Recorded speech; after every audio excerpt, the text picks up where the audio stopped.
Reinforced concrete bridges in the country, in the world really. It's a very new technology at the time, built almost at the same time as the Larimer Avenue Bridge, which crosses Washington Boulevard. That Larimer Avenue Bridge, also crossing Negley Run, was at the time the largest or longest or highest span of any reinforced concrete bridge in the world. Obviously, you can see it's still in pretty good shape. In the 50s, there were two streets that came down here. One of them called Butler Street, sometimes called River Street. The other one called Chianti or Chianti Street. And it's called Chianti because Pittsburgh and the Italians that populated the valley here, there were homes down here on the valley floor and along the sides of the hills. People cleared off the hillsides and grew grapevines down here. My understanding of talking to some of the old-time people who lived in the area is that this was sort of seen as a party town, a little neighborhood where people stayed out late. There were some bars down here. This was on weekends. You come down here with your friends. These city stairs were the access to the area down below. Just burying the pipes or the stream that was flowing above the surface completely changed the topography of this valley floor and built Negley Run Boulevard.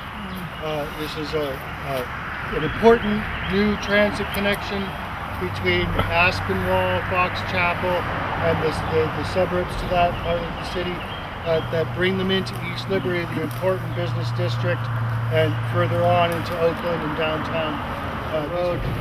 Lots of potential. David, why don't you tell us some about... Sure. So right now we're doing the construction of the bioretention garden, which is kind of a nod to start the impetus. And next spring we're going to be constructing a bioswale along the north side of the street.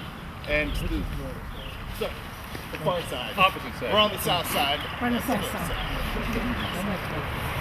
So if you look at the street itself, the curb's really deteriorated. So we're proposing to actually chisel down and recap the curb at a flush grade with the road, so all the water flows evenly into this bioswale down along the road into the bioretention area, where we can accommodate something like 750,000 gallons. And there's actually a lot of water coming out of these hillsides through ground seeps.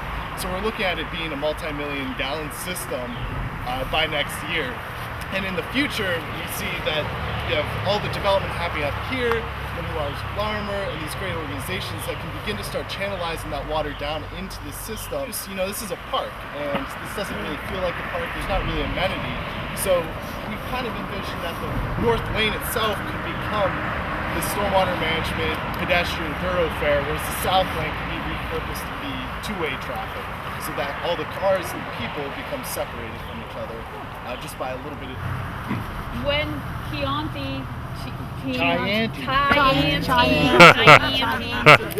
Chianti was here, you know, I'm kind of obsessed with understanding the form of cities and what makes them happen the way they happen. And when you had, imagine when you had the hillsides with little houses that somebody might have built themselves, or, you know, it wasn't really planned development. It just kind of happened. It's somebody with a lot who subdivides it and says, I can make more money selling small units or selling small lots, and then somebody builds on it, right? It's a very kind of haphazard way of form making. But Pittsburgh was churning. We needed people, we needed density, and up here in the Larimer Plateau, there were at its peak 13,300 people. There are less than 1,300 people today. So this development and the way this was back in the day was a product of an economic need, right? Then in the time period that Ian's talking about, when this was cleared out and you know, reconsidered, that's whenever we were losing population and people are thinking, oh my goodness, how are we going to compete, connect to, or relate to the suburbs? Because that's where 11,000 people wanted to be, right? So this begins to look more like the infrastructure and the planning and kind of clearing out some of that incidental stuff. And that's what we're left with today.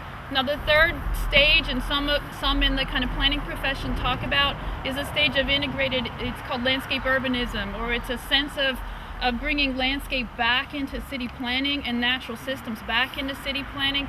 And so that's what all of these different projects are a part of. And that's frankly what our planning system is catching up with. Our planning system, our zoning codes are really based on a 1950s understanding of how we put buildings in a neighborhood and how we zone things. So this is really a part of a much larger conversation that's going on. And Mr. Germany told me a great story. I don't know if he shared it with you.